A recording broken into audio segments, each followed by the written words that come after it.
Bonjour à toutes et à tous, bienvenue dans la Taverne du Gamer. Je suis Sid, accompagné comme toujours de notre très cher Kira. Alors, cette semaine, est-ce que ça a été ? Bonjour à tous. Ça a été cette semaine. Je vis dans l'univers de Hogwarts Legacy depuis mardi, donc autant dire que j'ai joué que à ça, en fait. J'ai quand même fini Dead Space la semaine dernière, mais c'est vrai que là, cette semaine, ça a beaucoup rimé avec l'univers d'Harry Potter. Dont tu es fan. Dont je suis fan, tout à fait. Donc tout va bien pour toi, t'avais pris je crois des jours de congé exprès pour jouer à Hogwarts Legacy. C'est ça, je suis en congé depuis mardi et je vais pas dire que je fais que ça depuis mardi, mais majoritairement si quand même. Ok, tu t'arrêtes pour regarder les films ou lire un peu les livres ? Ça et puis faire un petit peu de Ghost Recon avec un pote, on s'est beaucoup marré, une sombre histoire de tractopelle, il comprendra. Et ben moi cette semaine ça a été la semaine du craquage, hein. Tu sais, tu as reçu des messages et des photos, je suis passé de la Switch Lite à la Switch OLED. Ça a été mon petit plaisir de la semaine et j'avoue que je suis ravi. C'est vraiment un très bel écran, hein, cette Switch OLED. Ça doit te changer quand même. Ça me change, ouais, de passer de la petite Switch à celle-ci, mais je te montrerai, tu vois, franchement, pas mal. Ils ont bien travaillé. Bon, dedans, on sent toujours que elle a rien dans le ventre, hein, la console, mais en tout cas, l'écran, il est excellent. Ah, ça c'est cool. Alors, le sommaire, dis-nous un petit peu. Alors, on vous a concocté pas mal de petites choses, donc on va parler déjà de Nintendo, suite au Nintendo Direct. On vous parlera également de Nintendo, suite au Nintendo Direct. Et pour finir, on vous parlera encore... Non, je déconne, je vais pas la faire tout le temps. Mais on va parler également de possiblement, j'espère, la fin des jeux à service. On va parler de Titanfall. Ça fait longtemps qu'on n'a pas entendu parler de celui-ci. Je vais faire le test de Dead Space. Et pour terminer, tu parleras en sujet hors sujet de la bande dessinée Saint Seiya, les Chevaliers du Zodiaque. Très bel ouvrage d'ailleurs que tu m'as montré en photo. Et bien sûr, suivez-nous sur les réseaux sociaux, hein, sur Twitter, sur Facebook, commentez, faites-nous des suggestions, parce que c'est aussi ça, hein, le concept de notre podcast, on l'a toujours dit, c'est proposez-nous des news, des jeux à tester. Mon jeu de la semaine prochaine est un jeu proposé par un auditeur. Donc voilà, aidez-nous à faire vivre ce podcast qui... on est très content, grossit de plus en plus, de chaque semaine on bat nos records, donc... Voilà, et Kira, on est très content.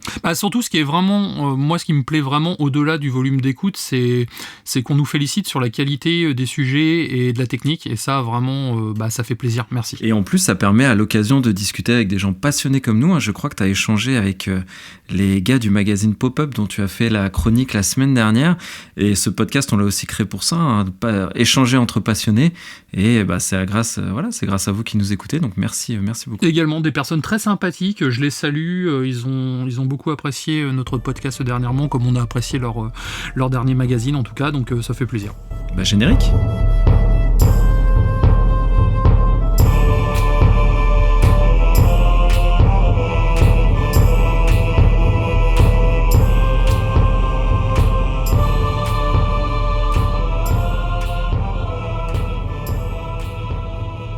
Nous allons parler du Nintendo Direct. Donc pour rendre le truc un petit peu digeste, on a testé une nouvelle formule, hein, vous nous direz si c'est bien ou pas, mais plutôt que pendant un quart d'heure développé sur tout le contenu du Nintendo Direct, il y a eu 36 annonces quand même, donc ça fait beaucoup de choses.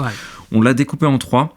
Donc là, on va commencer par les grosses annonces, ensuite, petite interlude, et on fera le Switch Online, et enfin les annonces un peu plus secondaires, entre guillemets. Ce Nintendo Direct, donc 40 minutes, présenté par Shinya Takahashi, donc qui est le directeur général de Nintendo et qui est aussi la personne qui a supervisé la création et le lancement de la Switch. Donc autant dire que quelqu'un qui a du flair, hein, qui a un bon feeling. C'est pas Joe le clodo. Exactement. Nintendo Direct commence direct sur un jeu que j'adore, donc Pikmin 4. Donc vous savez, c'est le jeu où on joue un petit spationaute écrasé dans un jardin qui doit reconstruire sa fusée, et avec l'aide des petits Pikmin, qui sont des sortes de petites, petites entités, des petits insectes qui nous aident avec diverses compétences à retrouver les pièces de notre vaisseau.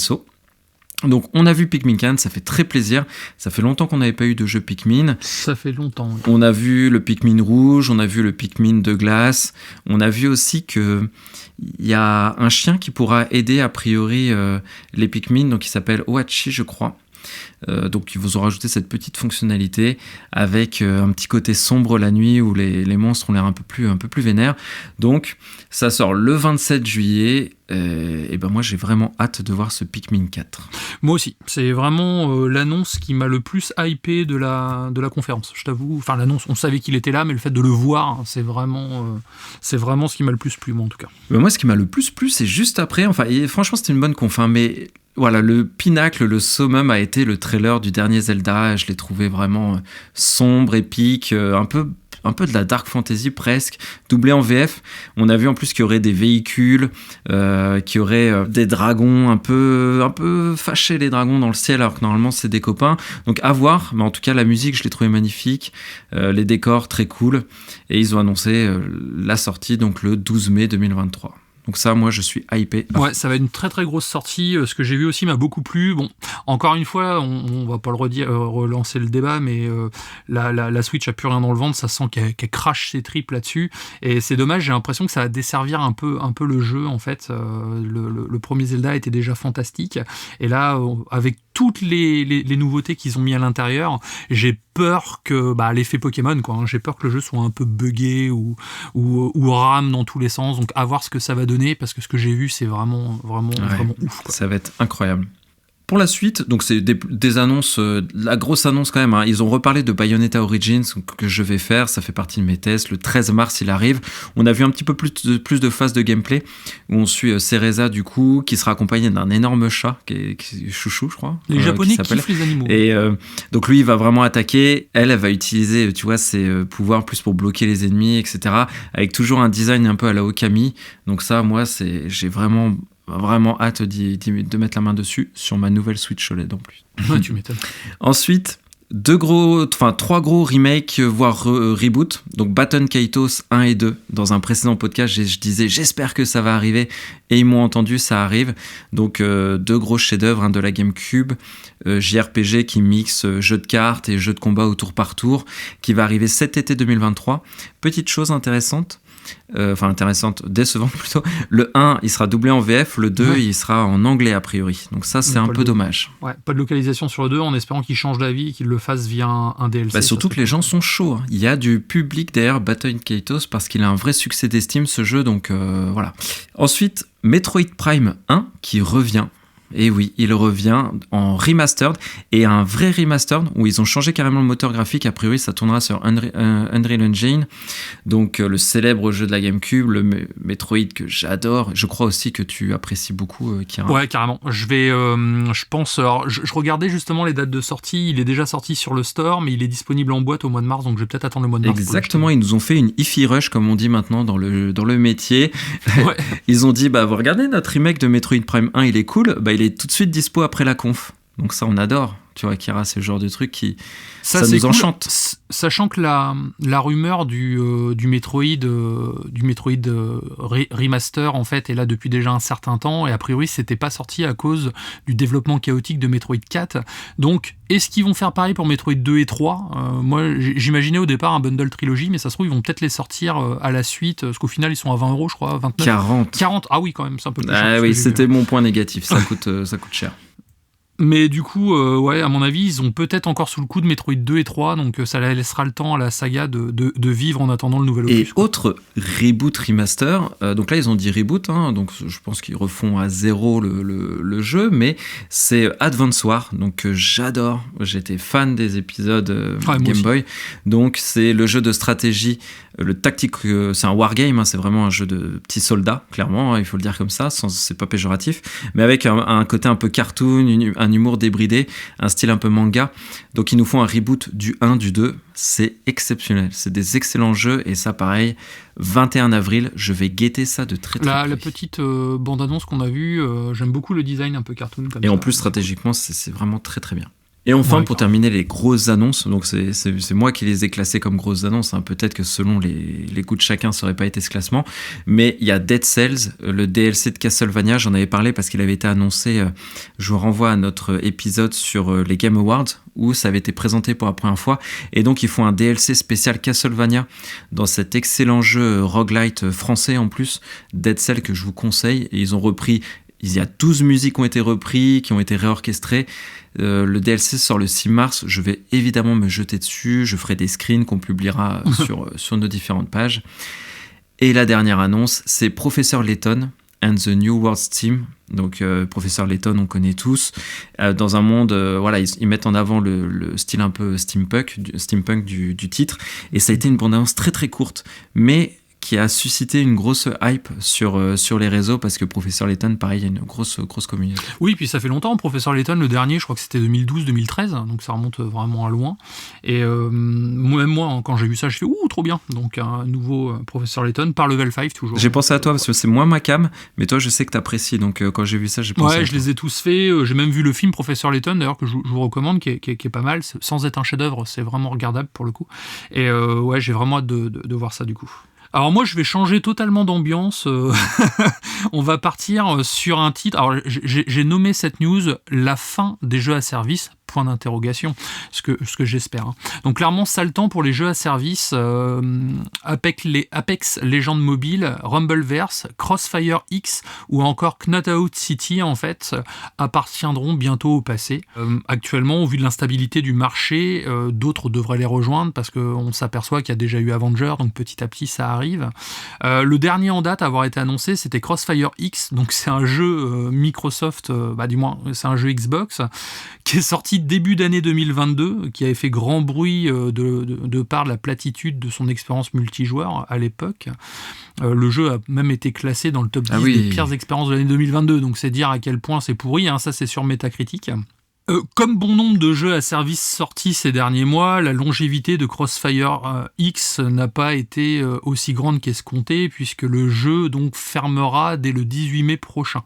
À savoir que seuls les achats effectués 14 jours avant le 3 février seront remboursés, donc ce qui est un petit peu vachard. Peu vachard. Au-delà de ça, le solo de Crossfire X, qui était en développement conjointement entre Smilegate et Remedy, a été tout bonnement annulé. Ouais, carrément. Donc il y avait une version bêta qui va disparaître le 18 mai également, et du coup on pourra même pas jouer au mode solo au-delà de la fermeture des serveurs qui vont arriver à peu près en même temps. Donc tout le monde s'est un peu engouffré dans la brèche du jeu à service. J'ai essentiellement tourné ma news autour de ce jeu, mais c'est vrai que là ils sont tous en train de tomber un par un en fait. Donc c'est pas pour me déplaire, hein, j'avoue, parce que c'est vrai que c'est un peu la plaie. Écoute, est-ce que ça amorce, comme tu dis, une transformation du marché où ces jeux donc dits à service, où c'est vrai qu'à l'intérieur du jeu il faut consommer, va perdurer, peut-être pas. Hein. Je trouve que là, ces derniers temps, c'est le gros retour des jeux solo quand même. Hein. Les constructeurs, en termes de visibilité, misent beaucoup sur les jeux solo. Et finalement, c'est ce qu'on aime, hein, des jeux solo de qualité, avec du multijoueur à côté. Mais en tout cas, quand il y a du bon solo... C'est ce que j'allais dire justement, c'est je vois ça, alors je veux voir le verre à moitié plein, mais je vois ça justement comme une inversion de la tendance du marché en fait. Il y a eu beaucoup de jeux à service dernièrement. Malheureusement, les gens ne peuvent pas jouer à tout. Hein. Certains sont très bien. Hein. Destiny par exemple a fait tout son blé sur le principe du jeu à service et marche encore beaucoup. Pareil pour du jeu comme The Division, le 1 comme le 2, il reste encore massivement joué, même si le 2 a eu des chiffres un peu décevants. Mais les gens peuvent pas jouer à tout forcément, et c'est vrai que les expériences solo reviennent en force et sont de plus en plus plébiscitées. On le voit justement, moi je parle un petit peu d'Hogwarts, mais on le voit avec Hogwarts déjà qui est sorti en plus en anticipé, qui a déjà éclaté des records de vente sur Steam et sur Amazon. Encore une fois, ça reste un jeu full solo et c'est vraiment ce qui attire le chaland au départ. Donc repartons chez Nintendo pour la suite de ces annonces sur le Nintendo Direct, mais là on va se concentrer sur le service, vraiment.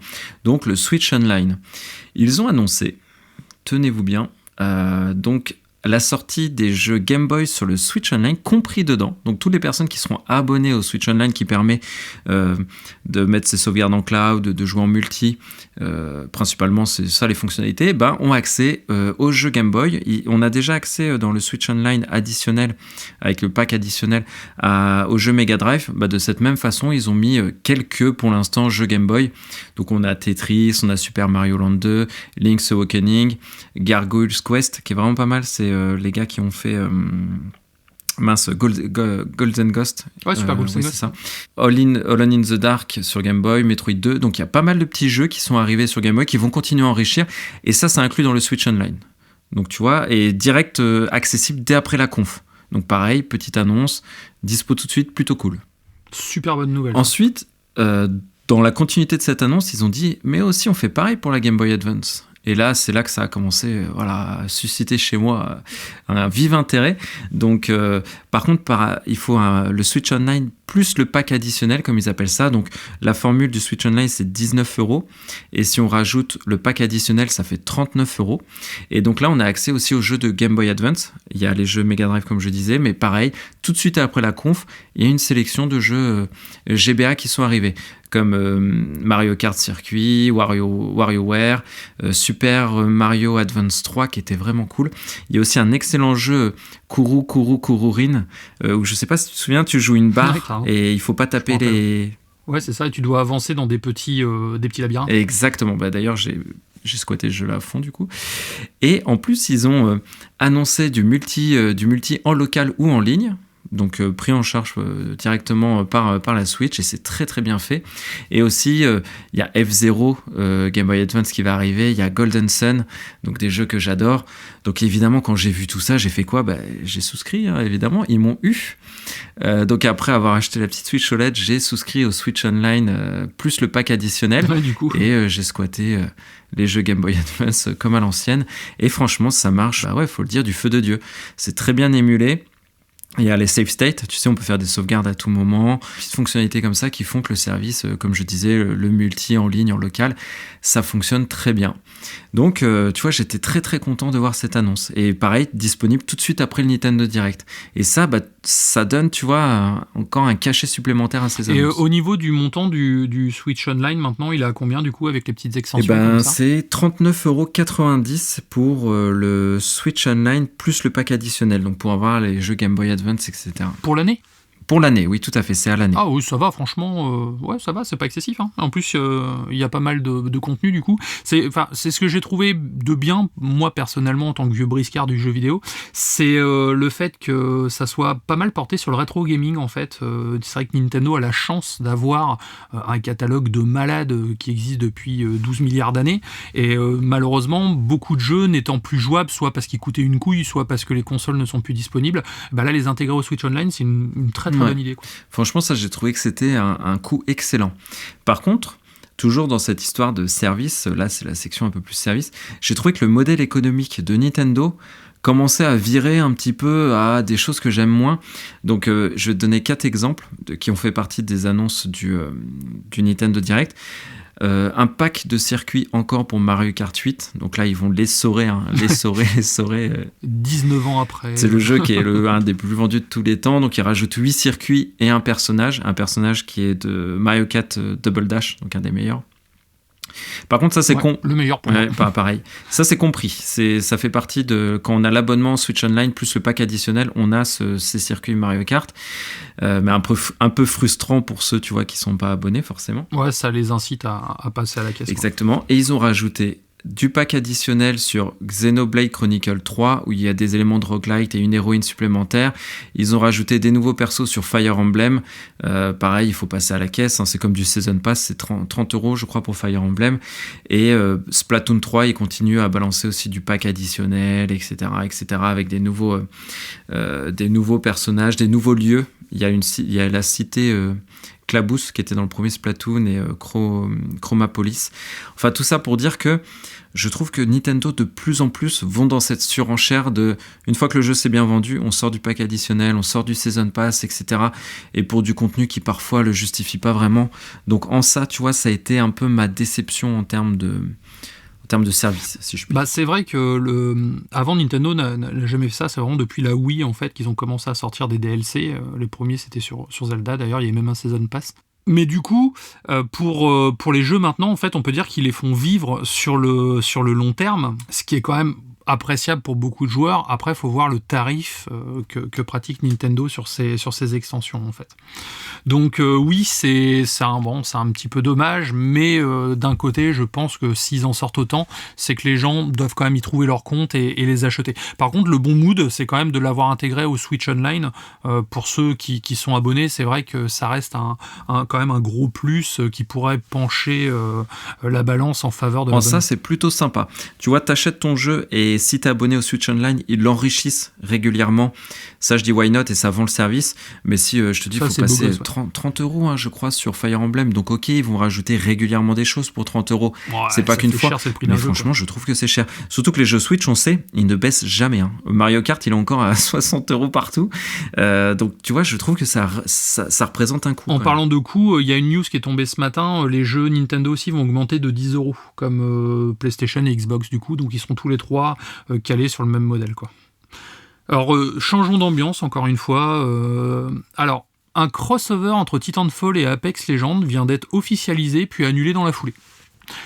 Décidément, l'année 2023 commence mal pour les gros studios. Maintenant, c'est EA qui restructure soudainement ses objectifs. En ce début de semaine, nous apprenions l'annulation donc d'Apex Legends Mobile et de Battlefield Mobile. Nos confrères de chez Bloomberg viennent de révéler l'annulation de Titanfall Legends, un jeu solo qui venait faire le lien entre les deux univers, en fait. Ce titre a été rendu officiel via son annulation, ce qui est autant pas le dire en fait dans ces cas-là. C'est pas la première fois qu'un nouvel épisode est annulé, car de nombreux ils avaient déjà annoncé d'autres jeux Titanfall qui avaient été prévus et qui ont été annulés également en cours de développement. Donc j'ai l'impression que cette saga ne va pas renaître de ses cendres. Malheureusement, suite à cette annonce, de nombreux licenciements sont prévus pour les 50 développeurs qui étaient en charge du projet. Donc Bloomberg annonce que malgré tout, le studio cherche actuellement de nouveaux postes adaptés pour les repositionner. Mais bon, les employés doivent se préparer au pire a priori. Donc c'est quand même une sale année en 2023. Hein. Ça commence assez mal. Hein. Il y a beaucoup d'annonces comme ça, j'ai l'impression. Ouais, parce qu'on a eu Ubisoft, on a eu Microsoft et les licenciements, là il y a Electronic Arts. C'est vrai que petit à petit, ils commencent tous à annoncer... s'ils annoncent tous en même temps, on va dire qu'au moins ils vont pas se faire tanker, mais là pour le coup, ça commence à enchaîner sévère. Et pour terminer sur le Nintendo Direct, donc ça va être la section la plus rapide, parce que je vais évidemment pas citer les 36 jeux, mais je vais attirer un petit peu l'attention sur ce qui m'a marqué. Donc ils ont annoncé des jeux d'enquête. Donc l'autre Nintendo Direct, tu te rappelles, Kira, c'était des jeux où tu faisais ta gestion de ferme. Donc là, je crois que c'est des Nintendo Direct à thème. Là, c'est les jeux d'enquête. Donc il y en a plusieurs. J'ai pas noté tous les noms, mais il y a Decapolis qui m'avait Est-ce qu'il y a enquête dans une ferme ? Eh ben non, ils n'ont pas fait le mix, mais je pense qu'ils gardent ça pour le prochain, certainement.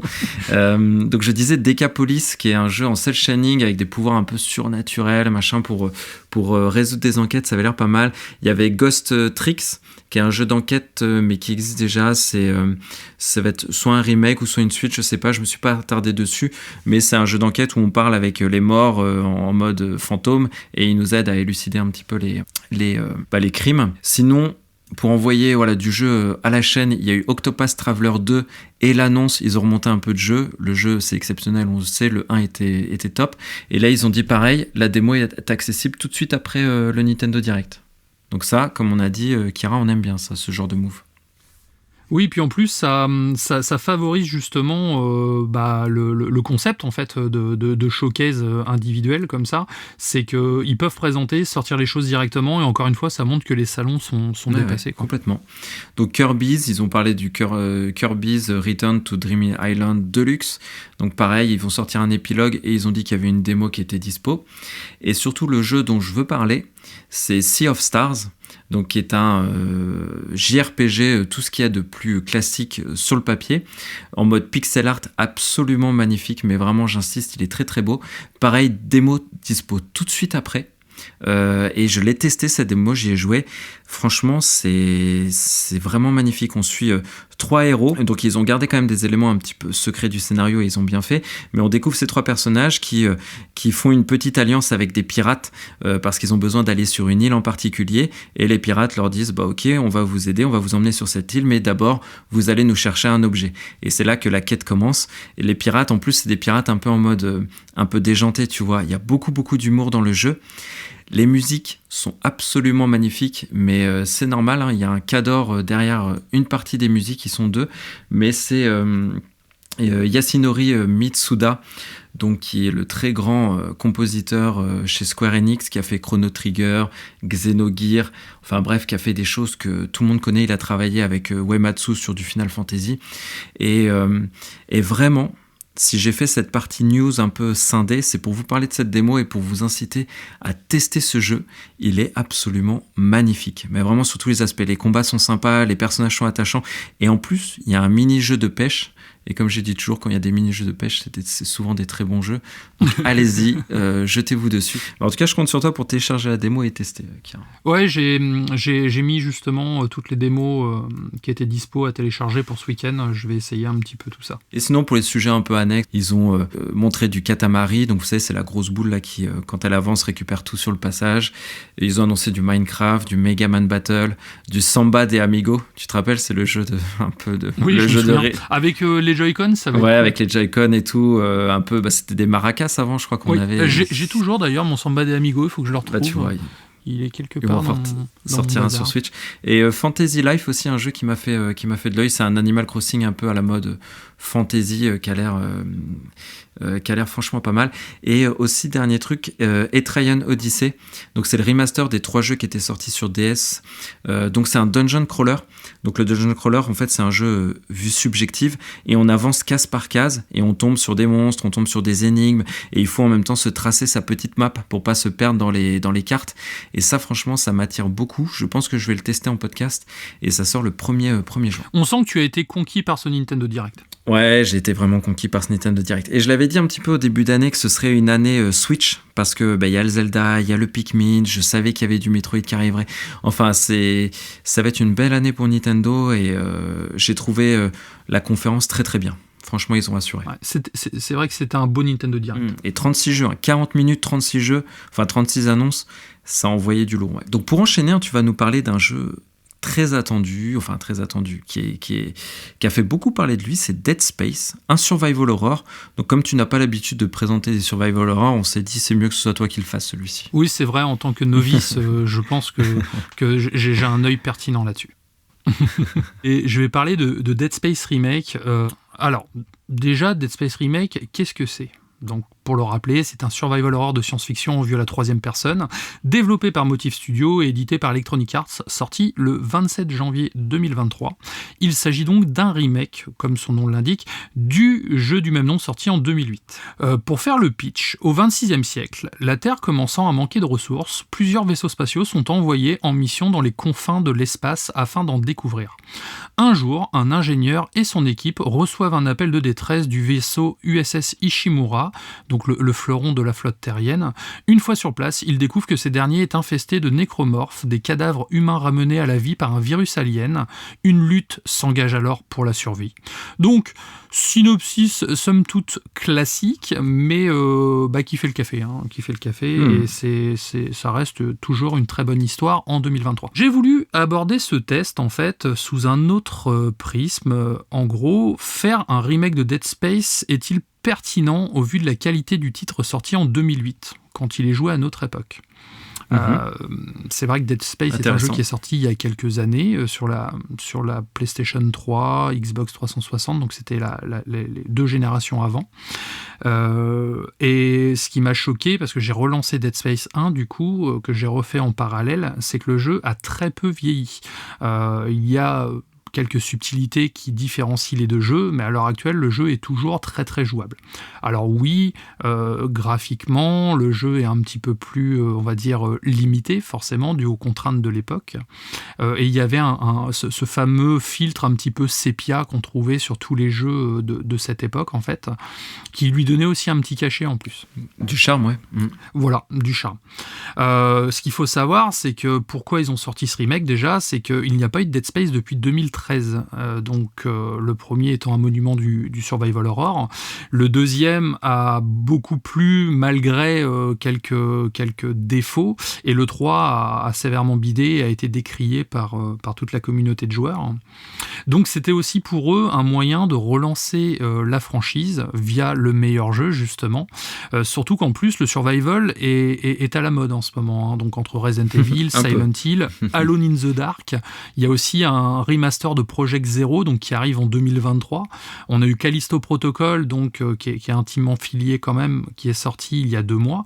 Donc c'est vrai que c'est un jeu de niche, mais un jeu de niche qui commence à être bien à la mode en fait. Qu'est-ce qu'apporte ce remaster ? Donc déjà, la grosse amélioration est graphique, hein, même si je l'ai trouvé quand même moins beau que Callisto Protocol. Le moteur Frostbite est très très bon, ça reste très joli graphiquement, il y a plein de petits détails au niveau de l'armure d'Isaac.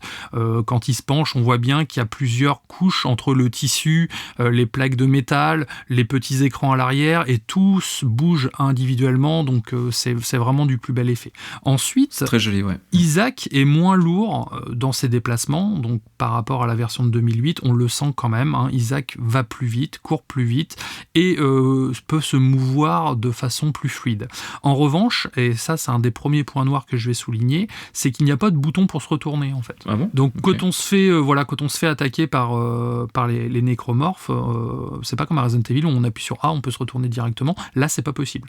Là le personnage, on est obligé de faire plusieurs petites manips et c'est vrai que il a une armure qui est quand même assez volumineuse, mais c'est un petit peu dommage. Ouais. Ensuite, les ennemis sont beaucoup plus nombreux et agressifs que sur la mouture de 2008 et apparaissent de façon aléatoire maintenant. Donc ça c'est vraiment cool, dans le sens où quand on doit revenir sur une zone qu'on a déjà visitée, les cadavres donc, sont toujours là, ils n'ont pas disparu. Par contre, d'autres ennemis peuvent revenir comme ça à l'improviste, nous faire coucou, ce qui nous laisse sous tension en permanence. Ok, donc ça, bon point. Ça, c'est un très bon point, et surtout, ajouté à ça, c'est que l'environnement change de façon procédurale. Il peut y avoir des coupures de lumière, des coupures d'oxygène ou même de la fumée, ce qui va en plus nous réduire la visibilité en fait. Alors j'ai remarqué, je pense que c'est ça, j'ai remarqué, c'est quand j'étais suffisamment stuffé en munitions et que je commençais vraiment à rouler sur le jeu, c'est là que je me retrouvais avec ces fameux événements aléatoires, c'est-à-dire ils m'envoyaient 3-4 ennemis plus ou moins forts, on se retrouve avec des coupures de courant, donc j'étais obligé de m'éclairer avec la lampe. Donc c'est bien, c'est que ça permet justement de jamais se sentir surhumain. Il y a de nouvelles mécaniques de gameplay, donc on peut maintenant ouvrir des portes avec un système de passes, donc des passes 1, 2, 3 ou spéciales. Il y a également une nouvelle mécanique avec des fusibles en fait qui oblige à faire un choix par moment. Donc on va brancher un gros fusible et de là on va choisir pour ouvrir les portes, c'est peut-être de couper la lumière, la gravité ou même l'oxygène en fait. Donc à nous de voir en fonction de ce qu'on a pour pouvoir subir ces petites choses-là, sachant que les ennemis du coup vont devoir s'adapter. Si on coupe la gravité, les ennemis peuvent courir et s'accrocher au plafond, donc ce qui peut être un petit peu plus risqué également.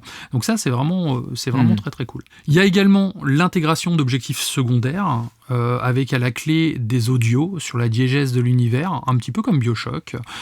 Chaque environnement raconte quelque chose. On va retrouver donc un audio qui va raconter comment par exemple le personnage est mort ou qu'est-ce qui s'est passé quelques jours avant. Donc vraiment ça nous oblige à nous impliquer davantage émotionnellement en fait avec ce qui se passe dans le vaisseau. Sachant qu'en plus le sound design qui était déjà une masterclass à l'époque, mais là en plus il est en spatialisation 3D, donc il y a toujours du bruit en fait. Donc excellent. Moi je conseille fortement de le faire au casque. Le bruit, les audiologues, toutes les petites choses qu'on peut entendre à droite à gauche, c'est vraiment plus immersif en fait. Ok. Ça, c'est très bien. Et pour finir, il y a quelques liens qui ont été ajoutés avec Dead Space 2. Moi, j'avais reproché à l'époque, c'est que Dead Space 2, en fait, le premier Dead Space se suffisait à lui-même. Quand ils ont fait un 2, ils ont voulu changer pas mal de petites choses, et du coup, certains éléments étaient un peu ajoutés au forceps. Là, ils les ont déjà inclus dans la trame narrative du premier, du remake. Donc, c'est super cool, parce qu'au final, ça légitime plus facilement la suite qu'on pourrait éventuellement avoir. Donc ça, c'est tout ce que j'ai à dire sur la partie nouveauté. Ensuite, ce que je vais dire, donc c'est les plus et les moins, comme je fais d'habitude. Donc déjà, au niveau des plus, c'est la direction artistique, qui est toujours sublime, ça change pas. Le feeling du gameplay, découper ses ennemis, ça reste toujours très très bien. Donc, jouissif. Tout à fait jouissif. Le sound design, donc je le répète encore une fois, c'est vraiment superbe, et c'est au casque, c'est vraiment un sacré plus. J'ai fait 2-3 bonds sur mon canapé, juste à cause du son, sans spécialement voir ce qui se passe, mais c'est assez cool. La durée de vie, alors moi je l'ai mis en positif parce que j'ai fini le jeu à peu près entre 11 et 12 heures. Il aurait pas fallu plus, en fait. C'est très bien, c'est bien dosé, et du coup on se retrouve toujours avec une montée crescendo, en fait, de chapitre en chapitre, et ça donne, on n'a pas cette impression d'avoir le chapitre de trop pour allonger la durée de vie, en fait, artificiellement. Maintenant, il y a un côté Metroidvania. Donc, on revient en arrière, on peut retourner dans d'autres sections, ce qui n'était pas le cas dans le premier. Donc, on va récupérer des passes, comme je le disais tout à l'heure. Avec ces passes, on va ouvrir des portes et ça va nous débloquer de nouvelles choses. Et ça, c'est pareil, c'est bien parce que ça nous permet de revoir certains environnements qui étaient très cool. Donc ça, tu as apprécié. Parce que je sais que pour certains, c'était un point faible, tu vois, parce qu'avant, on ne faisait pas de retour en arrière, de backtracking, chose qu'ils ont rajouté. Donc, de ta perception, c'est finalement une bonne chose. Enfin, c'est bien de redécouvrir ces environnements, etc. Exactement. Pour moi, c'est un point positif parce que c'est intimement lié donc à l'autre nouveauté, c'est qu'ils ont rajouté des objectifs secondaires, annexes et facultatifs, en fait. Et c'est de là que le côté Metroidvania va être intéressant, en fait.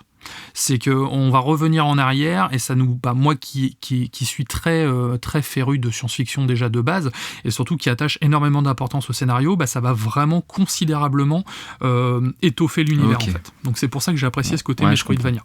Donc les événements aléatoires, ça c'est le feu, clairement.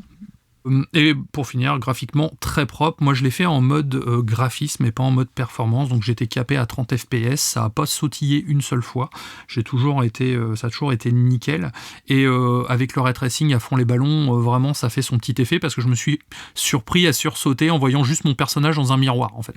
Donc voilà, c'est des petits détails comme ça, mais c'est plutôt marrant. Au niveau des moins, je l'ai trouvé très facile. J'ai eu 2-3 moments peut-être un petit peu difficiles, mais globalement je l'ai trouvé vraiment très facile. J'ai roulé sur le jeu, je me suis retrouvé avec un volume de munitions qui est très très conséquent, et j'ai été rarement en dèche ou en panique à cause de ça, donc ça c'est dommage. J'ai trouvé que l'Ishimura paraissait plus petit. Alors je vais t'expliquer pourquoi. Le premier était scindé en niveaux, en fait. Donc il y avait nos 12 niveaux qu'on faisait, et chaque niveau on le commençait à l'arrivée à une rame de tram et on partait dans l'autre rame de tram, en fait. Et donc on avait un petit temps de chargement, ce qui donnait l'impression d'avoir un Ishimura très grand. Là, le fait que tout soit en plan séquence, un peu comme le dernier God of War, on va se retrouver en fait dans le tram à attendre de passer d'un environnement à l'autre, en fait. Mais du coup on a cette sensation que le vaisseau est plus petit et moins impressionnant, en fait. Avant, moi je l'imaginais l'Ishimura comme une grosse station spatiale où les gens pouvaient vivre. Donc là c'est le cas, mais ça, en fait on a l'impression soit qu'il est tout petit, soit d'avoir vu qu'une infime partie de cette grosse station, et c'est dommage. Ah ouais, d'accord, je comprends. Quand je le compare à Alien Isolation, où vraiment la station Sébastopol, elle est gigantesque, et même si on fait des allers-retours à la Metroidvania, on a justement cette sensation de gigantisme, et on est tout petit à côté. Là, j'avais pas cette sensation, en fait. L'AVF que j'ai trouvé un petit peu flingué, comment dire, il n'y a pas de charisme du tout sur aucun personnage. Les nouveaux dialogues, que ce soit pour Isaac ou pour les personnages secondaires, sont bien trop superficiels. Voilà, c'est le mot, superficiel. Il parle pour rien, quoi, en fait. En fait, il parle pas du tout. C'est vraiment pendant les cinématiques qu'il va parler. Il va pas le faire à la Nathan Drake, à tout commenter ce qu'il va faire, ou comme dans les jeux actuellement. C'est pas Forspoken non plus.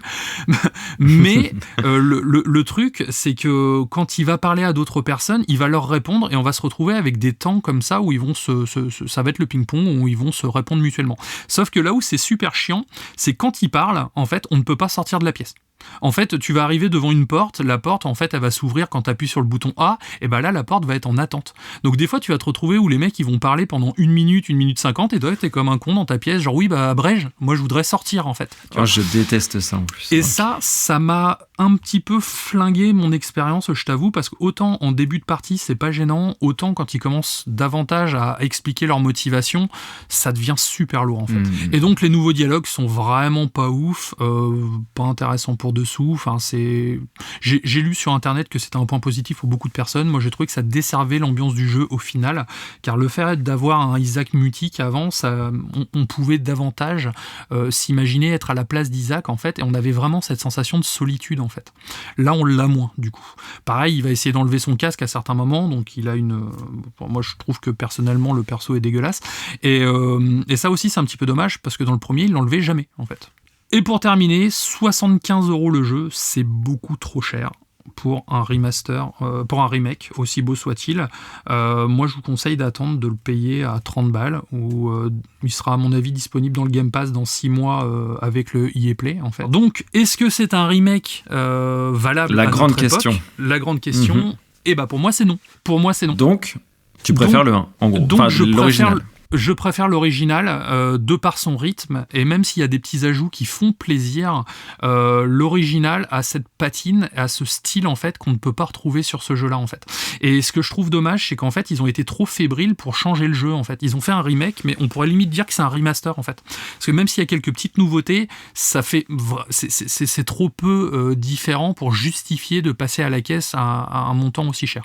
Quelqu'un qui a jamais connu le jeu, ça peut être une très bonne porte d'entrée pour la licence.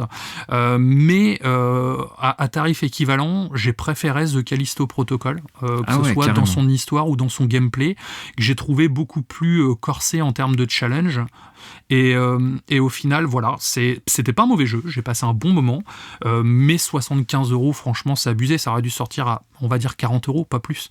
Mais voilà. Ouais, écoute, très intéressant. J'avoue, j'ai fait aucun des deux. J'ai fait ni l'original ni le remake, mais du coup, à t'écouter, franchement, je préférerais faire l'original que faire ce remake, tu vois. Donc, souvent, tu vois, des fois, ils auraient pu refaire les textures, enfin, sans trop toucher au matériau d'origine, et tu vois, simplement le faire avec des meilleures textures, de meilleurs graphismes, et le sortir à 20-30€, et c'était reparti, quoi. Surtout que si tu joues sur Xbox au jeu, t'as le FPS boost en fait, et t'as l'auto HDR en fait. Donc le jeu est déjà, on va dire, boosté par la console. Là, l'intérêt pour moi de ce remake, c'est vraiment pour des personnes qui sont très très réfractaires au rétro gaming et et qui veulent absolument une claque graphique pour jouer à leurs jeux vidéo. Oui. Et là, dans ces cas-là, pas de problème, ça justifie l'achat.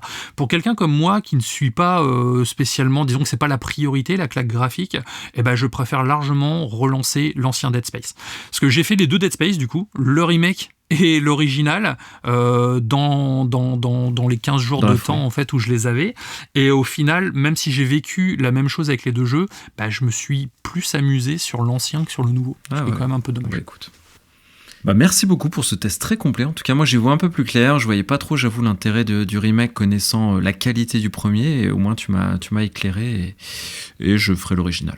Voilà. Oui, bah, surtout que tu vas voir, toi qui kiffes les Survival, c'est vraiment très bien. Je vais me contenter de l'original et je pense que je vais passer un très bon moment. Oui, je pense aussi. Sujet hors sujet. Pour continuer, donc sortons un petit peu du jeu vidéo comme on a l'habitude de le faire. Et en plus, on sait que cette session vous plaît. C'était un pari pour nous, mais on est content. On va parler de Saint Seiya, la BD. Donc Saint Seiya, les Chevaliers du Zodiaque. Donc on fait tous les deux partie de cette génération du Club Dorothée. Donc forcément, les Chevaliers du Zodiaque, ça nous parle. Donc... ça sort en bande dessinée, édité chez Kana. Donc, à la manœuvre, on a Jérôme Alquier et Arnaud Dolène. Donc, Jérôme Alquier au scénario et Arnaud Dolène au dessin. Et donc, adapté de l'œuvre de Masami Kurumada, le grand maître qui a créé les Chevaliers du Zodiaque. Et c'est sorti le 30 septembre 2022. Donc en plus, une excellente date. Oui, c'est vrai. Donc alors, je vais vous lire l'intro rapide pour replacer le scénario de ceux qui ne connaissent pas les Chevaliers du Zodiaque. Ça va être rapide. Mais en gros, la première page et la première planche, je pourrais l'envoyer sur les réseaux. C'est pas du spoil. Ça recadre un petit peu ce que sont les Chevaliers du Zodiaque. Donc, elle nous dit « Aujourd'hui, la Terre est à nouveau en péril. Comme à chaque fois que le danger menace, la déesse est réincarnée parmi les humains, cette fois sous les traits de la jeune demoiselle Saori Kido. Pour l'épauler dans son combat, une jeune génération de guerriers est partie en quête des armures étincelantes qui sont le symbole de leur destin. On les appelle les Chevaliers d'Athéna. Donc ça, pour tout, comme je disais, pour toute notre génération, les Chevaliers du Zodiaque, déjà, on a un petit peu les poils qui s'irrissent sur les bras. Donc, pourquoi faire une BD et qu'est-ce qu'elle a raconté cette BD ? Donc, je vous décris un petit peu l'histoire sans vous spoiler. Les Chevaliers du Zodiaque, on retrouve l'équipe l'équipe qu'on connaît, Chevalier Pégase, Dragon, etc. Shiryu, Ikki évidemment, Chevalier d'Andromède, enfin bref, je vous les fais pas tous. Et Saori, du coup, la réincarnation d'Athéna. Donc ils sortent de combat, ça reprend la timeline de l'œuvre originale après certains combats, je vous dis pas lesquels pour pas vous spoiler, mais on retrouve des chevaliers qui sortent éprouvés d'une quête difficile, sauf qu'il n'y a pas de répit pour les chevaliers. Ils se font attaquer une nouvelle fois et pour cible, ces personnes qui les attaquent veulent la peau de Ikki, donc le chevalier du Phénix, qui est d'ailleurs mon chevalier préféré, si on peut citer des chevaliers. Non, je sais que toi c'est le chevalier d'Andromède, du coup Shun son frère, moi du coup c'est Ikki, mon préféré, qui est badass. Ah oui, j'aime beaucoup ces petites chaînes. Une nouvelle menace arrive, donc ça je peux dire la menace sans trop détailler, mais c'est un dieu du Panthéon qui rentre dans la bataille, qui est le dieu du temps, Chronos, donc qui souhaite devenir dieu de l'Olympe avec tous les autres, et il veut la tête du chevalier Ikki, Ikki, le chevalier du Phénix. Encore une fois, je ne dis pas pourquoi. Et il a à son service, et ça j'ai trouvé ça sympa, les chevaliers de la 12 heures, donc un chevalier par heure, et qui ont eux-mêmes sous leur rang 60 leptas, donc qui sont des minutes, qui eux-mêmes ont 60 chevaliers qui sont les stigmas, qui représentent les secondes, et donc les secondes sont les plus faibles, les minutes sont un peu plus forts, et les chevaliers des 12 heures sont, comme les chevaliers d'or, très, très puissants. Et d'ailleurs, le meilleur chevalier, c'est le chevalier du 4 heures, parce qu'il se bat avec des pains au chocolat et tout, et des BN, franchement, c'est la classe. J'avais préparé cette vanne, mais évidemment, c'est pas vrai. C'est con, parce que moi j'étais chaud du coup. Non, il n'y a pas de chevalier du 4 heures. Enfin, il y a un chevalier du 4 heures, mais c'est pas avec du goûter, quoi. Mais est-ce que je recommande cette BD, et si oui, pourquoi je la recommande ? Évidemment, je la recommande, si j'en parle aujourd'hui, parce que déjà, l'histoire, elle est simple, efficace, et on est clairement dans les pas de ce que fait le grand maître qui a écrit les Chevaliers du Zodiaque. Donc vraiment, ça fonctionne très très bien dès le début. Et en ça, plutôt cool. Ensuite, le scénario, donc qui paraît simple au début, il est très bien ficelé parce que tu vois, Kira, ils ont rajouté une notion de temporalité pour faire que cette histoire s'incruste parfaitement dans tout le lore des Chevaliers du Zodiaque. Mais en fait, il a fait ça franchement avec... c'est très subtil, avec intelligence, je trouve, pour que tout s'embrique en fait. C'est comme le chaînon manquant, quand on connaît l'histoire des Chevaliers du Zodiaque, c'est le chaînon manquant. En fait, tout s'imbrique avec une grande logique, avec intelligence, dans les événements qu'on connaît du Chevalier du Zodiaque. Et ça, c'est très très bien fait. D'accord. Aussi, même si le dessin, il m'a un petit peu dérouté au début, parce que c'est pas du manga, c'est de la BD franco-belge, et le style est clairement assumé, c'est de la BD franco-belge, pas non plus à la Tintin, faut pas abuser, ça reste moderne, mais c'est pas un style manga, mais ça rajoute, tu vois, une certaine clarté au dessin, au combat, parce que souvent j'ai reproché à certaines œuvres, dont Senseiya, The Lost Canvas, qui sont très jolies, mais qui a un style un peu opulent dans le dessin, qui manque de clarté dans les combats avec les armures, etc. Là, je trouve que cette clarté, tu vois, du dessin franco-belge fait que les combats sont très lisibles et très agréables à regarder. Donc, très bon point sur les dessins. Puis la couleur, ça aide aussi, je pense. Et voilà, tu m'as devancé. Le travail sur la couleur, c'était le point d'après. Il est extrêmement réussi. Je t'avais envoyé des planches, tu sais, on voit Saori et tout. Les couleurs sont très très belle. On pense souvent au travail du dessin, mais derrière le dessin, dans les BD, il y a aussi le travail de la couleur.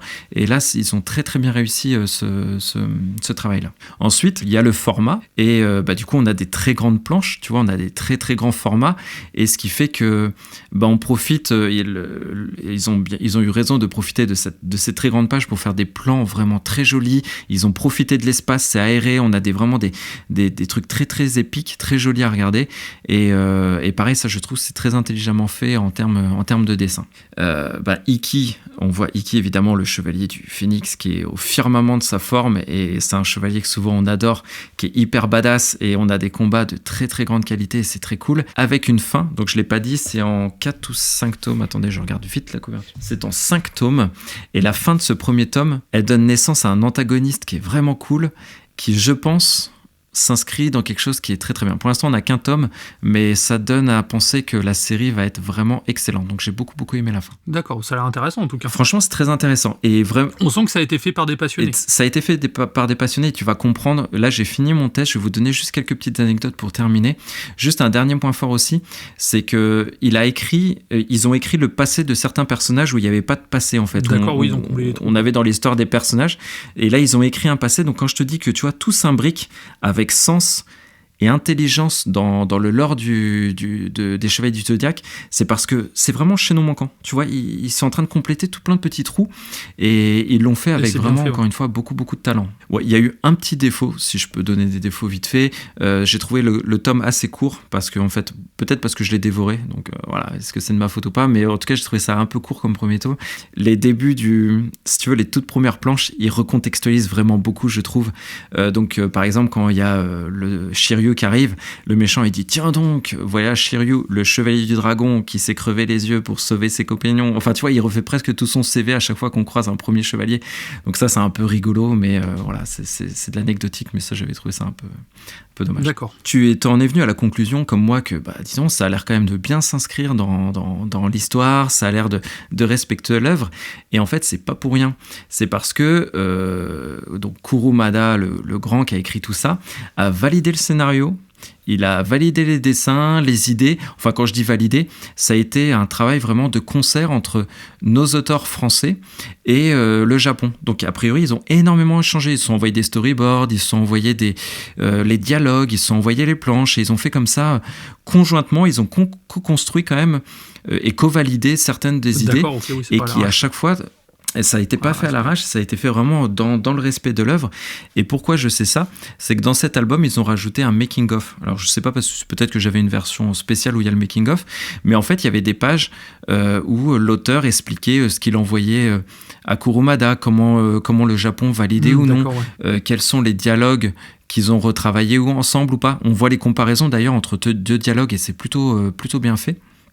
Donc c'est vraiment extrêmement fidèle, tu vois, parce que ça a été, comme je l'ai dit, validé conjointement avec l'auteur, et que ça a été, au-delà de la validation, ça a été quand même très bien imaginé, très bien construit. Donc pour la conclusion, oui, c'était excellent, je pense que tu l'as compris, et nos auditeurs l'ont compris, c'était une œuvre de grande qualité, et franchement, respect. Voilà, je le dis, un respect de l'œuvre originale dont je suis fan, j'ai les mangas. Et en fait, on va vraiment...